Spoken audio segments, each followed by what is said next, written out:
يعطيني راس الخيط، يا يرجع يا يرفرق. وقفت في عند واحد الحاجه، وهو كنشوف دوك العيالات المساكين اللي كيخليهم رجالتهم وكيمشيو كيخلي معاه 3 د الولاد و4 د الولاد، وما عندها لا ما الصير لا ما حتى اي حاجه. كنت كنقول لها خصها تخدم، خصها هادي، خصها دير، خصها دير. دابا عاد حسيت بهم مساكين، الله يحسن العوان.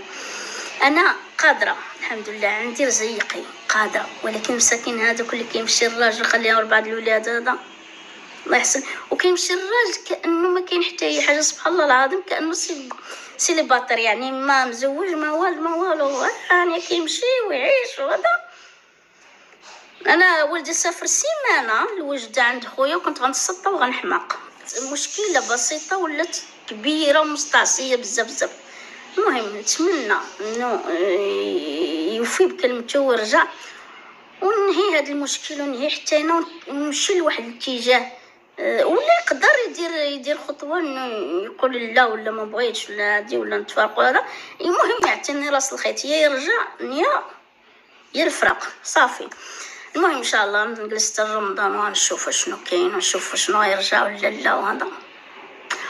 نتمنى يلقاكم هذا الفيديو في اتم الصحه والعافيه. وهذا المشكل ولا عندي مشكل عويص والله، ومرضني نفسيا كما قلت لكم. وادعوا دائما الله يكملها عليكم بالستر يا رب، كملها عليكم بالستر وبعد عليكم عين بنادم يا رب العالمين. وشكرا لكم البنات، وكنفضفض عليكم قسما بالله الا نتوما هما. هو كيقول لك لا علاش تخرجي، بالعكس انا كل ماشي نتوما راكم تفرقعت.